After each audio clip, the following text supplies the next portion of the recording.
It's interesting, isn't it, how we've,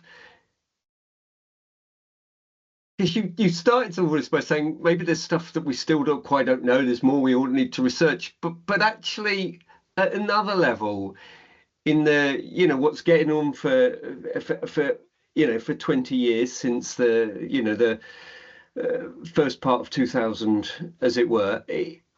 We do know a lot more. We have had a lot more communities, recovery groups that have had longevity now. They've been around. They haven't disappeared. We know some of the things that aren't so good for them, of course, and that includes but. I mean, I think for me, it's such an important point you make there, Wulf. And it's true. Like, if we were having this conversation 20 years ago, I think we'd both be a little bit shifty when we were talking about the quality of the recovery evidence base, because it would have been patchy and weak. But, just to give you an example from my own work, my main measure now is the REC cap, which is a recovery capital instrument. We have more than 20,000 completions of it. It's mandatory if you want state funding for recovery housing in Michigan, Maine, or Virginia, you have to use it. It's built into the system. So we've got something like 14 publications just on that, using strengths as both as an outcome indicator and as an evaluation mechanism.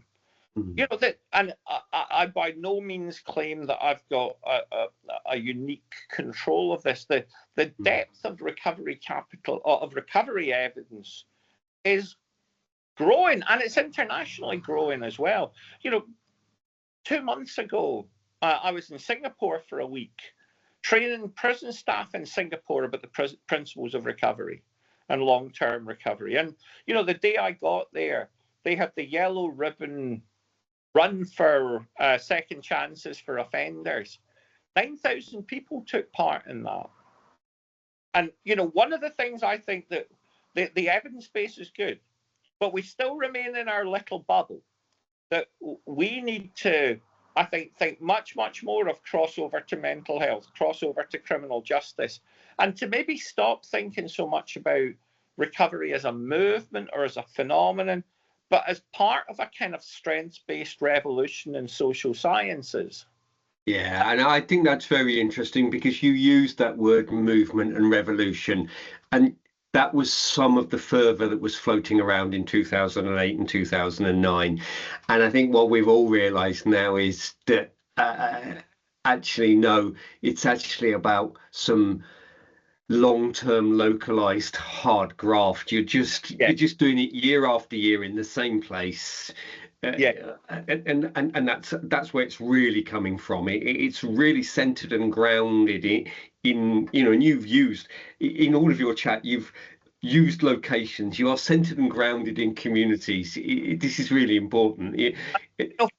One of the things I would now say is I do too much dipping in and out of various places.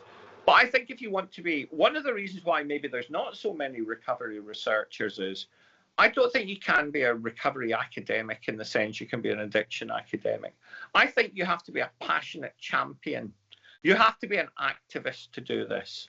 I don't think it's objective, neutral science.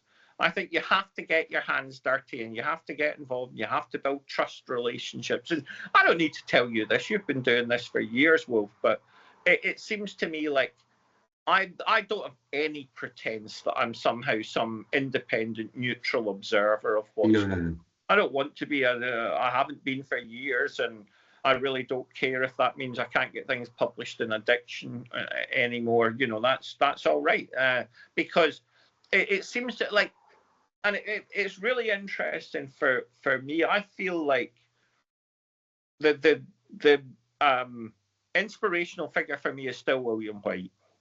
And William White has always had a slightly odd relationship with traditional academia. And he's always been part of the recovery movement and a big part of it. And, I think for people like you and me, and I've only got 10 minutes or so left because I need to finish. No. We will close this conversation in a way. And if we come back for a second bite, we may do so sometime. Yes. Not a problem. But it seems to me like I think one of the exciting things for us and a challenging thing is traditional academic metrics don't really work very well for us. Because I think increasingly a big part is how do we communicate out to the field about what we do? And something that I did, we did I'm not sure if you're aware, we did a Recovery Pathways Horizon 2020 project with Wouter as one of the the PIs, where we looked at recovery in the UK, Holland, and Belgium. And along with a colleague called David Patton from Derby, we did a MOOC based on that study. I don't know if the listeners will know what that is. Basically, it's a 6-session video online training course. And it's had more impact than virtually any publication I've had. And I'll go to conferences in like Canada or Singapore or Michigan, as I did last week, and somebody will say, I did that MOOC and I loved it. We should be looking at stuff like that much more, at blogs and podcasts, and they should be our academic portfolio. And in part, I've chosen to do this set of films with David rather than write something. You know,